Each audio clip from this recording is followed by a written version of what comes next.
Welcome to All Creatures Podcast. This is Chris. I am joined today by Dr. Jonny Hanson in Ireland. Dr. Hanson, welcome to the All Creatures Podcast.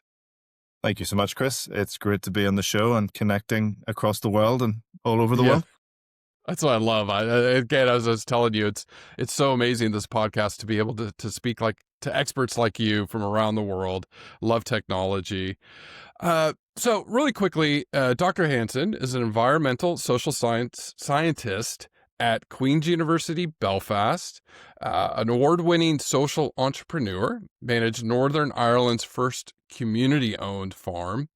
You lived in Africa, Ireland, and you have your PhD in snow leopard conservation from the University of Cambridge, and you are an affiliate of the Snow Leopard Conservancy, one of our favorite agencies out there fighting for these animals. First of all, congratulations on the book. I'll just show the audience for YouTube, Living with the Lynx. Yeah, it was a great book. Sharing landscapes with big cats, wolves, and bears.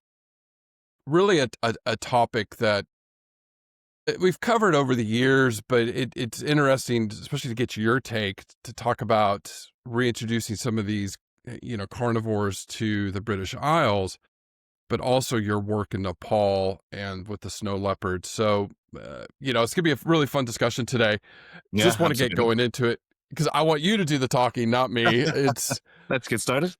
Yes. But for our audience, because I always like to ask background of our guests, what started you down this path towards wildlife and conservation? Yeah, it's a great question for many people who work in this field, and probably like many who work in this field, it started very early for me. I can't really remember a time when I didn't have this innate sense of desire and purpose to be connected to this world around us. And I suppose that early fascination with animals, both wild and domestic, gave way as I became a teenager to an understanding that they were threatened, that there were factors and things that were reducing populations, making them some in danger of extinction, and that concern for species in and of themselves became an interest in conservation.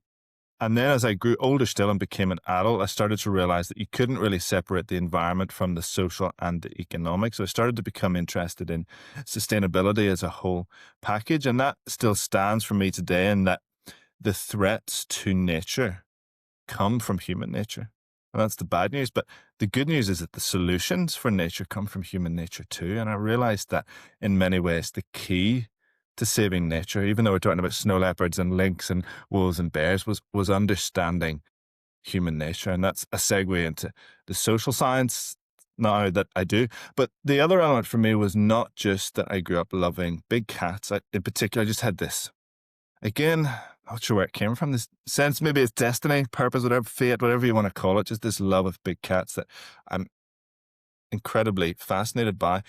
And I grew up going to zoos and wildlife parks and seeing them. I also then spent my high school years growing up in Malawi in Southern Africa. So I got to have wildlife experiences that I'd previously seen on TV in real life, which really fed that. But in parallel, I come from a long line of livestock farmers, and I spent my summer holidays and a lot of my free time when I was back from Malawi working with friends and also my family who were farmers. And I came to realize just how important farming is and farmed land for conservation, because protected areas are not big enough in and of themselves to safeguard all of nature, and particularly wide-ranging species like large carnivores that move large distances. That means they're in landscapes where we often have livestock. Large carnivores are really good at hunting wildlife. Sometimes they turn their attentions to livestock, and that creates all sorts of problems. Also some opportunities. So I brought those two loves, the love of big cats and livestock, the love of conservation and agriculture, to work where those two worlds come together. Sometimes they collide, sometimes they clash, sometimes they cooperate and compromise as well. And I work now at the interface of those two things. It's interesting because I have animal livestock background. My dad was a high school teacher, and I'd go to the county fairs in the United States and, showing cows and hogs and sheep. My dad's entire family's farmers, and I get it. The life they live, how hard they work. I mean, farmers eke out a living. People sometimes think farmers, oh, they're rich, they have so much land. I'm like, no, it's sometimes they're in the red at the end of the year, and they might lose their farm. But you're right. It in trying to feed the world, it is bringing a lot of conflict, and we see it, across the planet, from Africa to now, Ireland or the British Isles, to the United States with wolves. And yeah, so it's fascinating. I really, really want to pick your brain about some of this stuff today. Uh, Quick question though, Mm. was there just this aha moment for you, like maybe before you started your PhD? Because that is, I know, a huge undertaking. It's a big commitment of your life, and a lot of blood, sweat, and tears. But was there something that you just said, it clicked, and you're like, I've got to make a difference, and this is how I'm going to do it? I think there were two moments. One was not a particular moment, but just a long-term awareness, and one was very much a moment of going and visiting a certain place.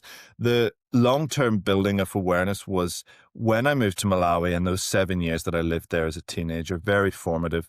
And we lived in a city, but on the edge of the city were mountain reserves and forests, and there were leopard and hyena and bushbuck and baboons, and that's kind of mid-sized wildlife. But in the national parks around Malawi, and sometimes then outside them, you had hippos and crocodiles and elephants and lions. And I realized that these animals that I'd seen on TV and admired so much, that sometimes they did cause challenges for local communities who lived, particularly outside the national parks, that the elephants came out and ate the maize, or the leopards or lions ate the goats, or sometimes the crocodiles in the rivers attacked people. And I started to realize just that the animals were the same, but my perspective on them varied depending on how close I was to the land and when I was a little bit removed. And it gave me an appreciation of just the complexity sometimes of coexisting with wildlife, and how much skin we have in the game, or how close we live to the land. And that notion of how our perspectives may differ on wildlife that has remained unchanged for millions of years stuck with me and developed. And then the eureka moment, if you want to call it that, was probably when I was 21 and I just finished university, and I went to Nepal for the first time, and I trekked and climbed in the Himalaya, and I didn't see a snow leopard, but I was in snow leopard country, and something just clicked there. And I thought, not just clicked, I fell in love with the place. And I thought, I want to give back and connect with these landscapes, this part of the world, and learn from them too, which is something we'll talk about later. In that parts of the world like ours, which are starting to think about large carnivore return, have much to learn from places like Nepal, who never lost their large carnivore species. And when I went there, I thought, I want to come back here and be involved in some way. I wasn't thinking about a PhD at the time, but I did. And it married together the love of big cats, the love of livestock, the love of the Himalaya as a place, and Nepal in particular, and then that awareness of the complexity of sharing landscapes with large carnivores and balancing all of these tensions and trade-offs. And that came together then to inform my PhD in Nepal on snow leopard conservation in a landscape where you had farming and tourism and all these other human activities, and how you square that circle. And I've been trying to square that circle ever since. Still working on it. Yeah. Yeah. It's life work. Yeah, Okay. I got to pretty much. ask, did you see the ghost cat? Did you see snow leopard? No, I've never seen a snow leopard in the wild. I've worked with them in captivity. I've been very close. I've been hot on the trail. I'm pretty sure snow leopards have seen me, but I have yet to see a snow leopard. It's still on the bucket list. And that just means I'm going to have to go back to Nepal again and again until I see one, or somewhere else in Central Asia. Yeah, well, I mean, they're notorious, right, for being so elusive and so difficult to spot. And when you, for those wildlife filmmakers that do see it, it's like, it's got to be just one of the biggest moments in their lives. Like oh wow, you could finally see a snow leopard. I too have been very close. My ex-partner worked at the zoo, and I got to help with the snow leopard. Oh, just gorgeous, just beautiful, beautiful cat. Now, really quick before, because I do want to get into Nepal, but why the lynx? So why did you write living with the lynx? and trying to kind of spearhead or help the movement to bring them back to the British Isles? I suppose I started to pivot because after doing my PhD in Nepal, and what I also realized through that and working with my Nepali colleagues and working with the Snow Leopard Conservancy is that the future of snow leopard conservation is in the hands of range country nationals, people from Nepal, people from the 12 nations where snow leopards live. And that my job that's why one of the reasons why I like the Snow Leopard Conservancy is to support and resource and help them when they need it, to work on safeguarding snow leopards and working with local communities. But I also realized then, because I went straight from my PhD into setting up and running a community farm, so I had first-hand experience of trying to not just interrogate ideas, which is what you do as an academic, but implement them as a conservationist stroke agriculturalist. And I discovered that's much harder. I threw half my theories out the window and was immersed in the realities of balancing all of these tensions and trade-offs in real life. But as I was doing that and coming towards the end of an 8-year stint of setting up and running a community farm, I could see that there was just gathering momentum to reintroduce lynx, especially to Britain.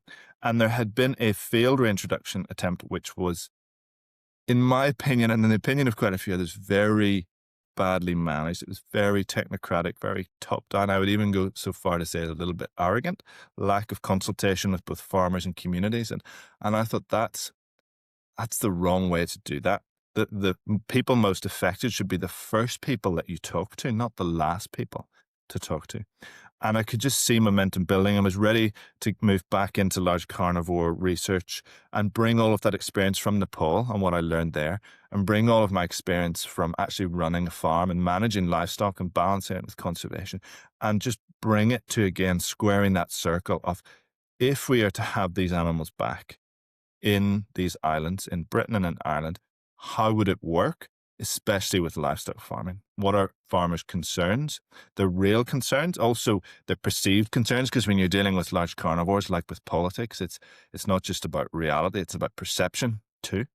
And how could those be addressed? Could this work? How could it work? Who would fund it? All of these sort of questions. And that then underpinned the project that became the book. It also produced a TEDx talk. We can maybe get that in the show notes, a technical report, all of these other technical outputs. But I wanted to turn it into a story, something that people would read, and not do so because I had a fixed opinion that I wanted to enforce or tell people what to think and feel, because I had mixed feelings about it, because I can see both sides and the multiple points of view. I still have, after 29,000 kilometers and 56 interviews in 7 countries, I still have mixed feelings, but I wanted to bring all that together, acknowledge my mixed feelings, and produce something that allowed other people to really think through what they felt and what they knew about it. So to inform the debate and make sure that the debate was informed by good thinking and research, and social and natural science, and giving people the tools just to have a well-informed and respectful debate as well. So that was the thinking behind Living with Lynx.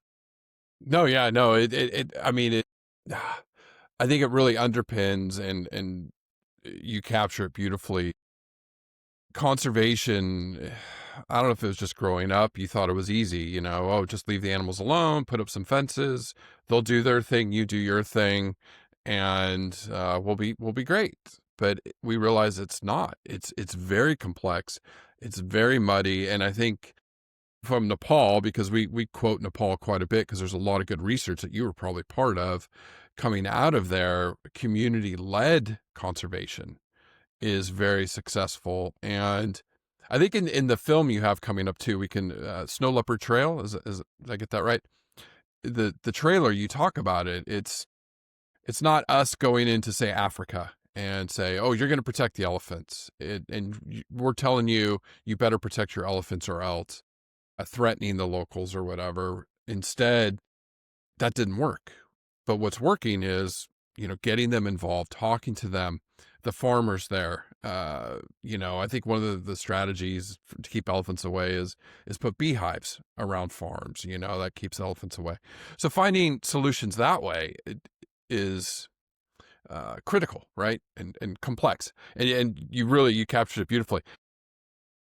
The lynx, I get the wolves. I will get to wolves because I want to talk about that one in a second. But I did read your article, your survey of 10 and 11-year-olds and then 16-year-olds on reintroducing the lynx and then the wolf. Can you just kind of talk about that real quick and what you found and the beliefs of the young people? Yeah.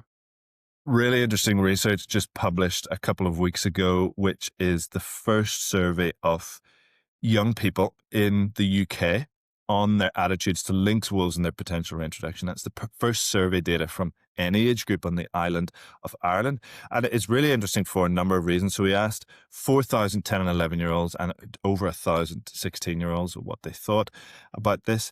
And it came out of the book, and this is just this beautiful, you answer a question, and then answering a question, you ask another question. I theorize in the book that people's attitude in Britain and Ireland will become more supportive of reintroductions over time, and that will be driven in part by young people being more supportive because they're more environmentally engaged out of necessity and choice.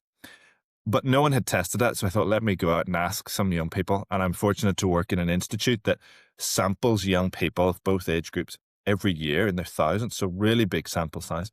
And in terms of the difference between lynx and wolves, it was very apparent that there was much greater levels of knowledge about wolves than about lynx. Lynx just don't have the same cultural cachet. That actually might be a good thing because the poor wolf has something of, thanks to Little Red Riding Hood, Yeah. and the latest Hollywood blockbusters, the wolves have got an image problem, not really of their own making, as we'll probably get to. But with lynx, I'm not sure what the equivalent brand is in either the US or New Zealand, but in Britain and Ireland, Lynx is a deodorant brand. I think it's called Axe in other places.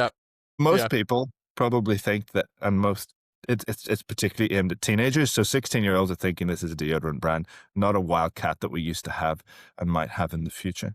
But there was definitely more support for Lynx reintroductions than wolf reintroductions. Wolves, and the final thing I would add is that's really interesting is, and this is just initial, some initial statistical analysis, is that it's not just about knowledge when it came to how people related to these animals, or indeed, did they live in the countryside or live in a town? Did they have livestock or did they not have livestock? It was also about their beliefs and emotions.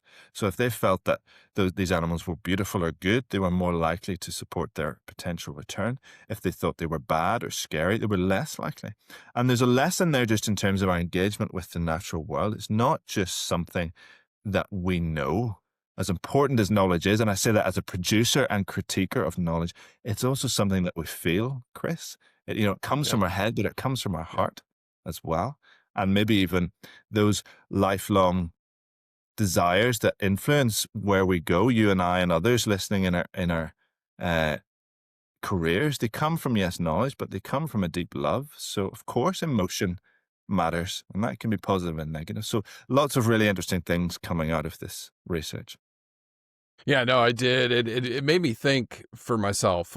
Anytime I'm in the ocean, I still am scared of sharks. I just am. And that's because when I was really young, I saw Jaws. And that put the fear into me like it did around the world. I know less than 10 people roughly a year are killed by sharks, but it's right across, most of them are across the ditch in Australia. I go quite often. New Zealand, we had one 3 years ago off the beach I go to, which is scary. But where I grew up in San Diego, I mean, every 5 to 10 years, somebody might get hit. But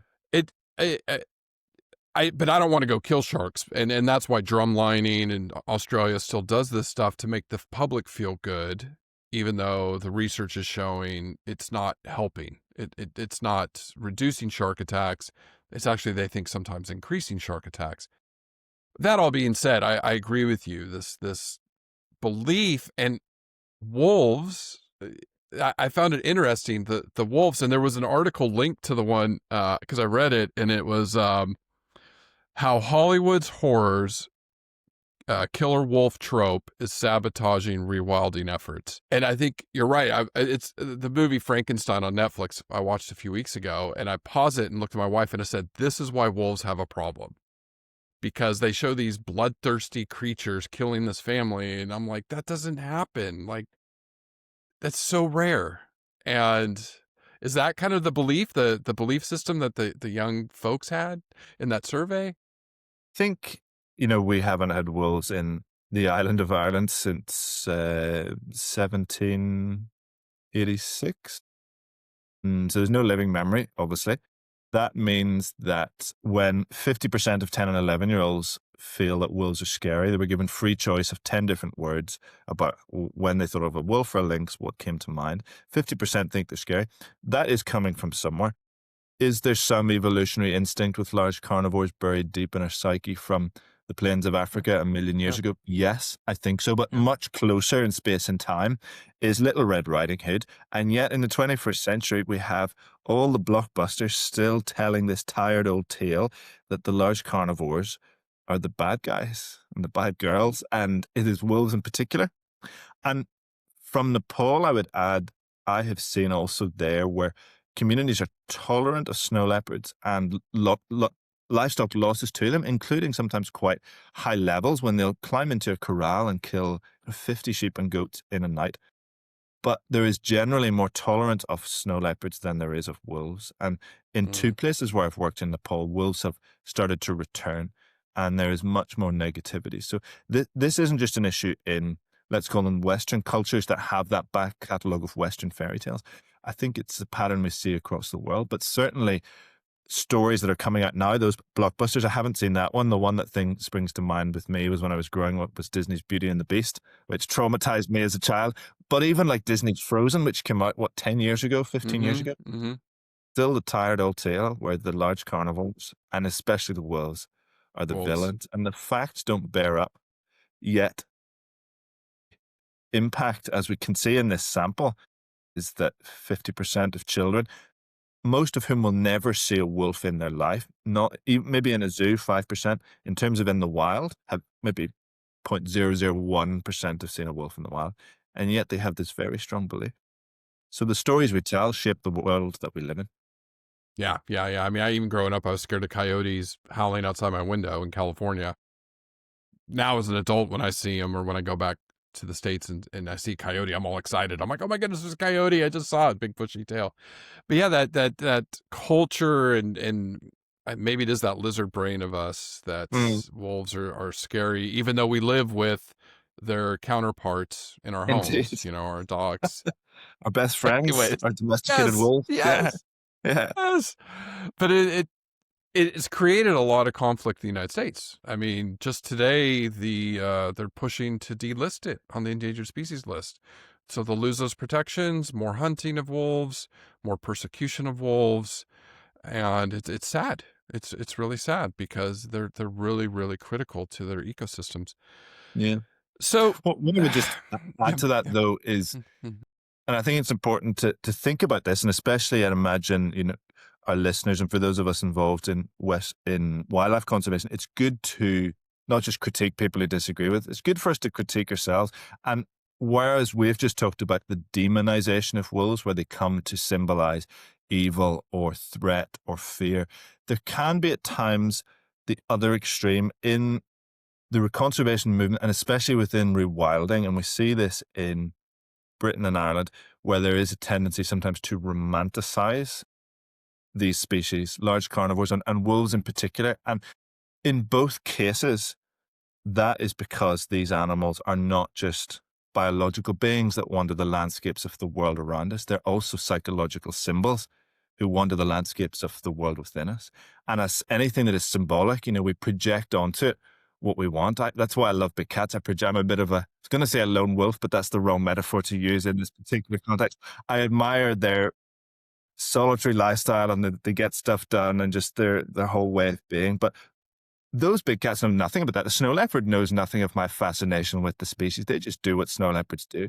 Lynx and wolves are the same, but we project onto them that they're good or they're bad, that they're the devil incarnate, or that they're going to save nature and change rivers all by themselves. So there's not necessarily anything wrong with that. I think a certain amount of anthropomorphism, to use a technical term, allows us to have empathy with non-human animals. That's a good thing in my book.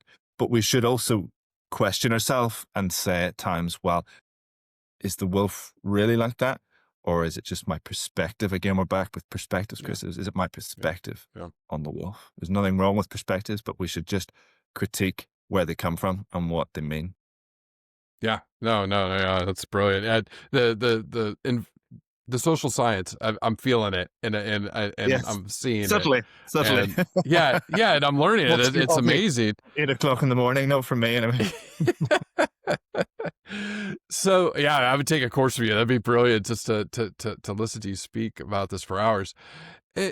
So where are we with the reintroducing the lynx and maybe even the wolf in the British Isles? So we're moving along with lynx, but I'll first start with wolves in that there's been a lot less research. There's one study from, a few studies from Scotland mostly, and one from Ireland that have looked really at, is there the space? And in Ireland, no, but there are parts of Scotland that, at least theoretically, have the space and, crucially, the deer densities, really high density of red deer in particular, for wolves to flourish, particularly the more remote parts of the Scottish Highlands.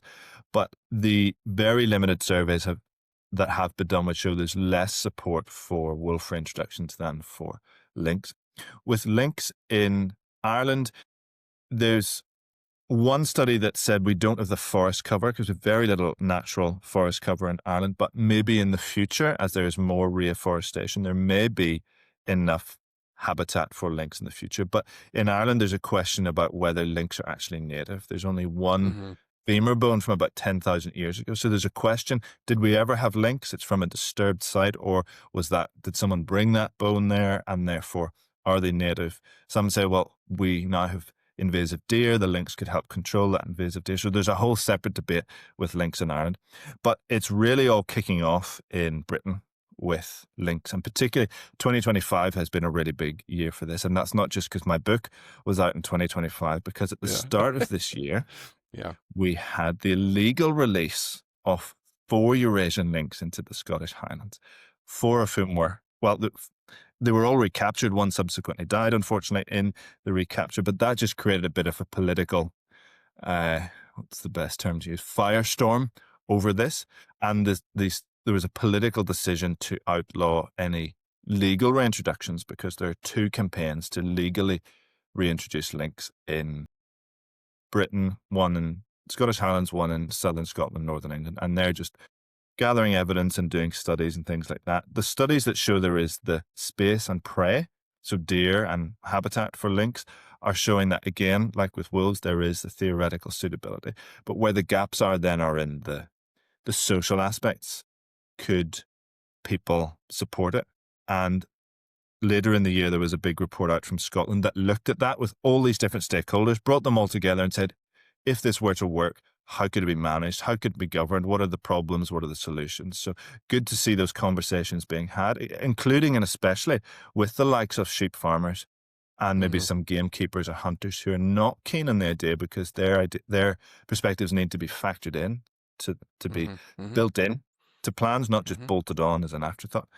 And then more recently in 2025, we had research out showing quite high levels of support for lynx reintroductions in one of the potential reintroduction areas. Now, as a social scientist, I would have some slight critique of the methodology in that it wasn't representative sampling. So there may have been some bias in how the questions were given to people and then the data collected, and also that it's done by an organization who want lynx reintroductions to happen. And for me, I would prefer that sort of data be done by people who neither are opposed or in favor, because it means then there's more trust in that information if it's done by neutral third parties. Aside from that, it may show that there is increasing support for lynx reintroductions, even if 72% might be a little bit ambitious.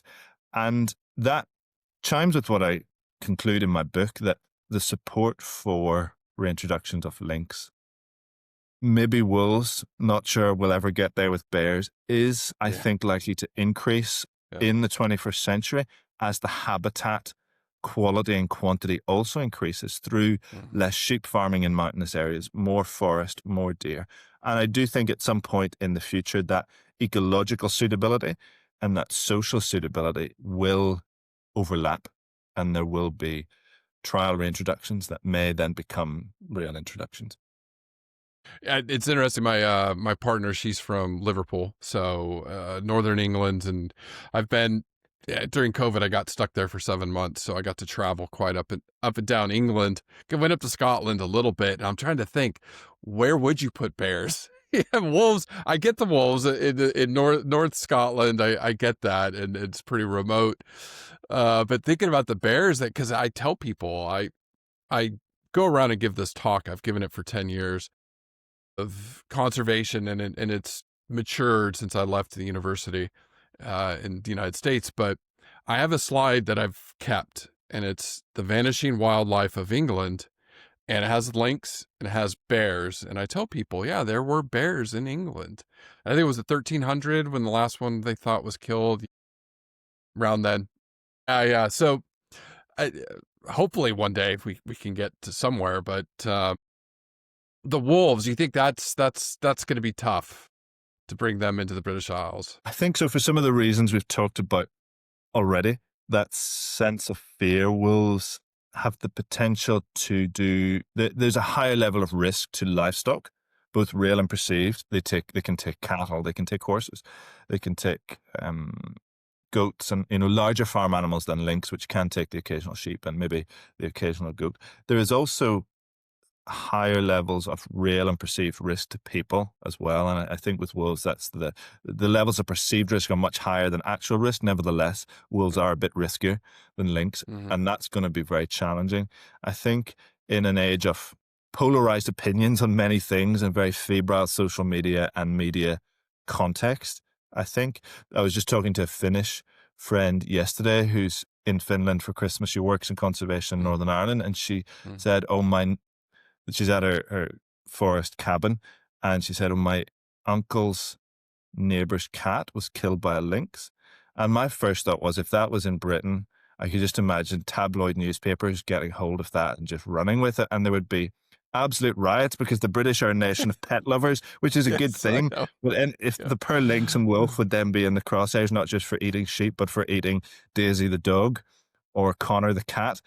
All sorts of problems. Again, it's not so much the nature, Chris, it's the human nature bit. It is. But that's the more negative side of the equation. The positive side of the equation is that's where the solutions come from too. And that may also, we're talking about those different perspectives on wolves. Wolves, particularly in Britain, this idea of wolves change rivers that we've taken from Yellowstone and applied, sometimes a little bit uncritically, has led to a certain romanticization of wolves, and to a lesser extent lynx, that they themselves single-handedly are going to save nature and maybe solve the climate crisis too. And in practice, especially with wolves, I wonder if there may be ways to at least start it with very large fenced enclosures, a bit like the African model of conservation. As a pragmatist, and there's been some research that would say you could do that with a 600-kilometer square fenced enclosure. Now, that's a lot of fencing and a lot of investment. But if that would be the price to pay for having wild wolves back, where the wolves would be safe, people would feel safe, I, as a pragmatist, would say that I would give that a go. In due course, you may be able to have wolves outside that fenced area. But my point is that idea of wolves in a fenced area would be anathema to some who see them as this symbol of rewilding, this romantic notion of freedom and wildness that has more to do with what we feel about ourselves than about the wolf. And the question is then, to those sort of rewilders who want wolves back, would you be willing to accept that pragmatic compromise to have wolves back? I would, but would you? And that's, I think, those sort of discussions we need to have. How do we compromise? No one's going to get everything that they want. That means we have to find common ground in between these different perspectives on wildlife. Yeah, no, and that kind of transition to snow leopards, because again, we could talk about the social stuff all day. It's just fascinating because it is so critical. Like here, you're talking about Connor the cat, and I'm like, well, he shouldn't be outside because feral cats or outdoor cats kill more wildlife than any other predator on the planet. And here in New Zealand, it's a big debate. Are we, Stewart Island, there's bounties on feral cats because these cats are killing all the native birds and they're decimating nests. There was one in the newspaper. It had the critically endangered. It was one of our critically endangered birds, and this cat had raided nests because they had cameras on them, and had been killing them, and they couldn't get it. Couldn't get. Finally, they got the cat a couple weeks ago. Regardless, again, the complexity of conservation. Going to Nepal I guess, is that model working? Because the way we've read it and read the research, it's the community led. What did you learn from the social science side? And I kind of want to dissect some of the things that you found there. But overall, what's the picture look like in Nepal, living next, side by side these large predators? Yeah, it's a nuanced and complex one. Surprise, surprise. As a social scientist, I'm not sure I can say much more than it's nuanced and complex. It has ever been thus, and it ever will be like that, because we as human beings, as individuals and societies, are nuanced and complex. And that's part of what it means to be human, part of the problem, part of the solution.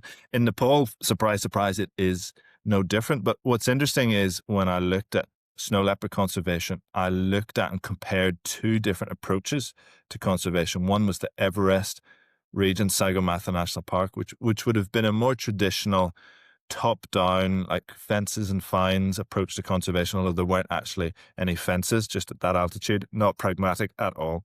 And then the Annapurna Conservation Area, which is a global poster child of bottom-up and middle-out conservation, where you have community groups working with community organizations and then conservation NGOs and international donors.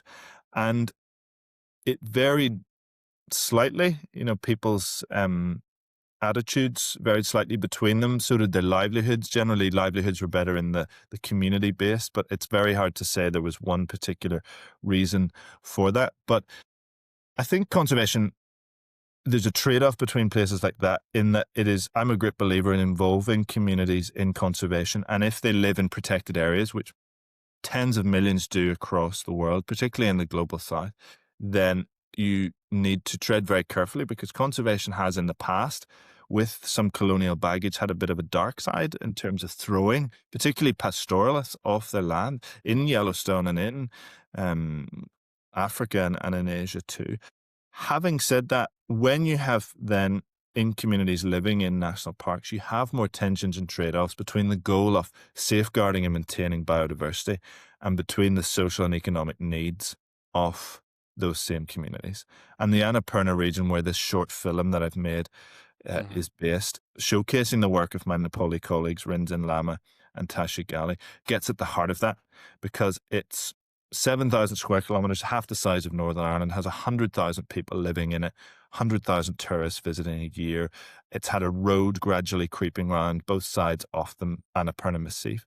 And I've seen those changes being there and doing research in 2013, 2014, and then going back in 2023 to film it. And locals want the road. They want access to development. They want all of the benefits that development brings.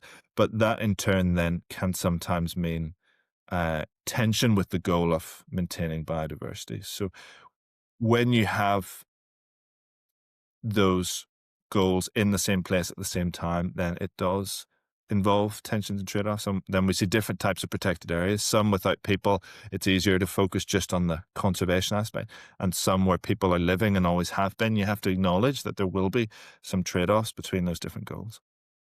Yeah. Yeah. Well, I guess to get at heart, one of them, or two questions, I guess, is opinions on ecotourism and its place in conservation. And then in chapter 7, it's titled Money Talks, right? And I thought, okay, we've talked about that in the podcast, where, if a snow leopard takes some sheep, or, the compensation, we see that program around the world being implemented. Is that successful? And then, or I guess, so that's the first question. Then the second question is, ecotourism, is that playing a role or a key role in some of these areas? So financial schemes and approaches to promoting coexistence between people and predators, they take various forms. The most common is compensation. You lose livestock, you get compensation. You also get insurance, where The difference is the farmer has to pay some sort of premium, so maybe has a bit more skin in the game, where they have to pay a premium on the livestock. And then you can have more like what would be called payment for ecosystem services, where there's a proactive payment for having large carnivores on your land, or maybe reproducing on your land, you get a bonus. And sometimes you get a combination of all three. But the principle is the same, is that if large carnivores are a public good that has a, a unpriceable value beyond any financial um, figure that can be put on it, we as the public who want to see those large carnivores maintained in or returning to landscapes will pay usually public money, sometimes philanthropic money, to compensate those who pay the price of living with these animals, especially through the loss of livestock.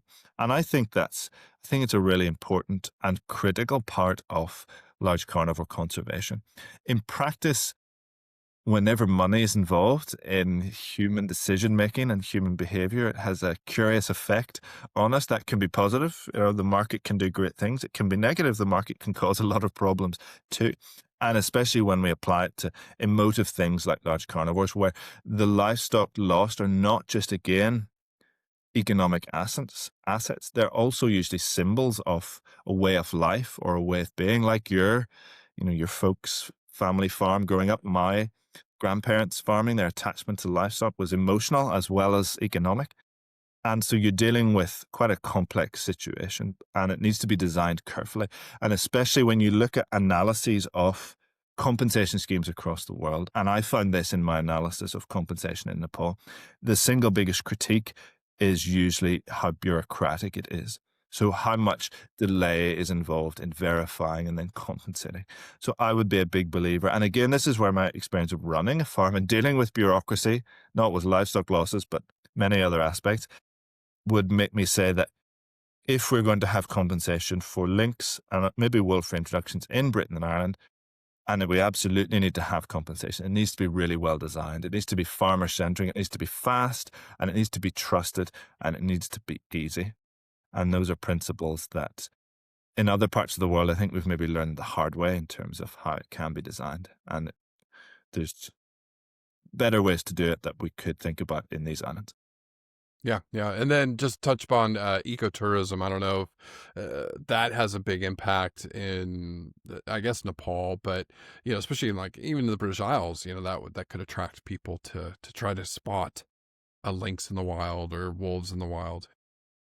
Yeah, I'm a big believer in what I would call enterprise approaches to coexistence, because things like compensation or deterrence methods like livestock guardian dogs or fences, they're reactive. They're trying to stop bad things from happening from large carnivores to livestock. Or when they do, they try and fix it by giving money for compensation.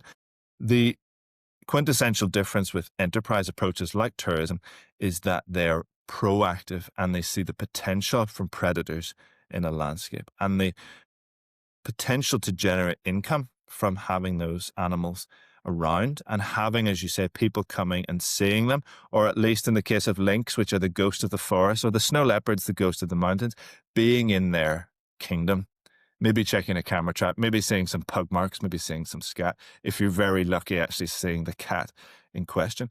But conceptually, what that does then is it has the potential to turn that animal from a liability that eats people's livestock into an asset that actually generates value. And that doesn't mean that we throw out the window the fact that no amount of money can ever price the intrinsic value of a snow leopard or a lynx. It doesn't. But for those who need to feed their children and pay their bills and run a farm, and as we talked about at the start, it's a tough gig running a farm pretty much everywhere. It can help to square that circle again, and in theory, change those perspectives. So I see it, ecotourism, as a really important part of coexistence with large carnivores, and it certainly has potential in Britain and Ireland if it's carefully managed, as it has in Nepal with my friend Tashi, who's a snow leopard conservationist and tourism entrepreneur. As we've seen in Yellowstone too, the amount of money that wolf tourism generates in the greater Yellowstone ecosystem has far outshone what the projections were. So ecotourism can be a big part of Yeah. the balancing Yeah, those it's one of the it's yeah, like I said, it's complex and in many many threads, and this is like a part one of a 5-part series on the complexity of sign me conservation up. and the social impacts. Yeah, you put that course online, I'm taking it. Uh, so I guess just kind of wrap this up because got a few more minutes left. What's the future look like with this? Like, is it in the British Isles, but elsewhere in the world? I mean, we're having issues in the United States now, I guess, with wolves and other large predators. But would you say it's hopeful? Because what I'm listening to you, that's hopeful. Reintroducing these predators to Britain. I thought they were just doing beaver and some bison, but now putting in lynx back in there. Wolves are in the discussion. Maybe bears. I never thought that would be a reality. So I guess the overall arching theme of all of this is it just seems hopeful with the rewilding efforts going on around the planet. Is that true? I'm a big believer in hope. I think we're Yeah. hardwired for hope as human Yeah. beings. I can't live without it. I think most of your listeners are probably the same. So one of the things that I love about rewilding as a movement is that whereas conservation for so many decades felt reactive and felt like it was sticking fingers in this dam that was going to burst, is that it's actually proactive and it's putting nature in the front foot. And it's not just stopping decline, but it's restoring nature, something that is really important for nature, for human nature, for climate, for economies, for so many reasons. And I know we've said that this is complex and it is a complex topic, but nevertheless, through my research and through the book and the film, there are a couple of things that do stand out that I think are good principles to apply to coexistence, whether we're talking about the return of wolves naturally, as we see in large parts of Europe, or lynx or other large carnivores, or whether they are assisted in the return like we've had in Yellowstone, we have currently in Colorado, and potentially with lynx and wolves one day in Britain and Ireland. I think the first thing is that, and I was struck on my travels for the book and the research, is that these discussions and projects often play out over decades and long periods of time. And for those in an age of instant gratification who want everything done yesterday, and as an entrepreneur, I like to get stuff done and I like it done yesterday. So I get that. Mm-hmm. But I would say that this is not something in these islands, because it has been so long since we had these species.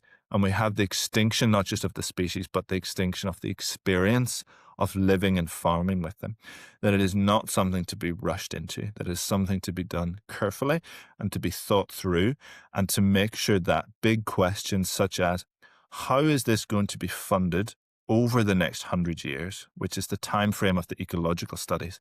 It's also the time frame of farmers being on the land. And it came up in my interviews with farming leaders. So how is that going to be funded over the next 100 years? We're working with some colleagues at Oxford on an idea of a coexistence trust fund, where there would be a financial endowment in reintroduction landscapes to make sure that the money to fund those coexistence costs of management and governance and compensation was there in perpetuity, and that would be managed by multiple stakeholders, not just by those who want links back or involved in their return. So that's one principle of taking that long-term view. But the second principle then, I think, is just of communication.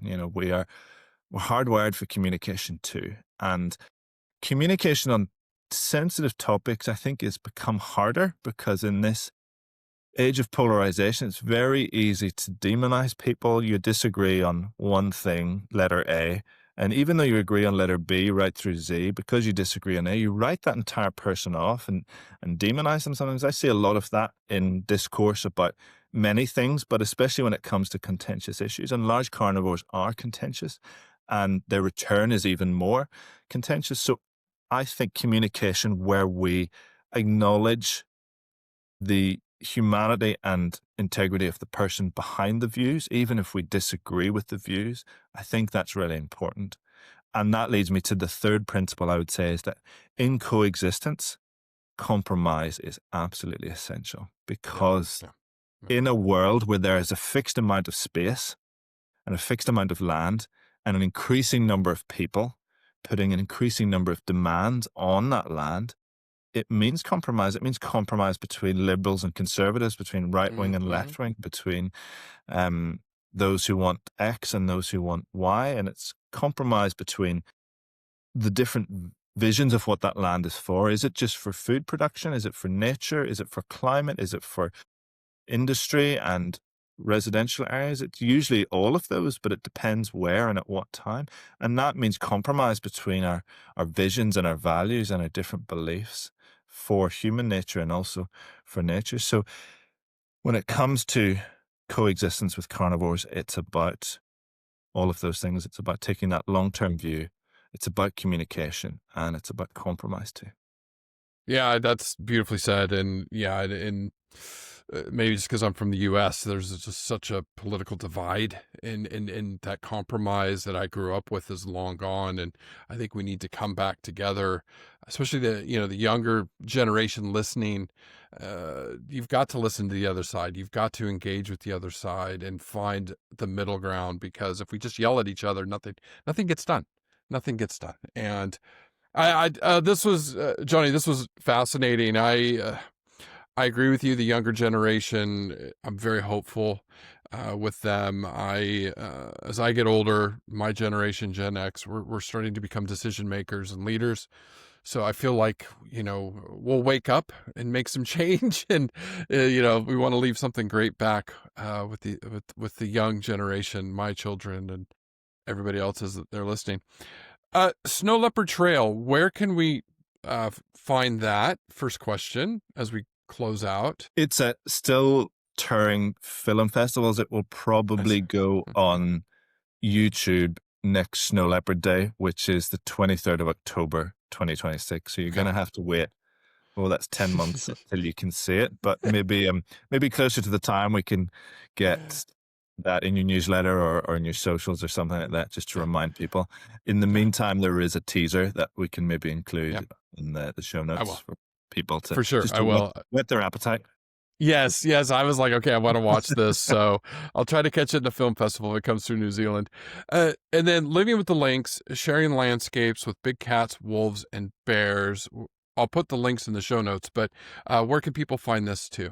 Beautiful book, wonderful book. You should be able to find it on multiple online stores. Don't really want to mention any in particular. I'm not getting paid by any of them, but if you just search it, you should find a bookstore online and hopefully in person near you that is selling it, and you can order it and they can ship it to you.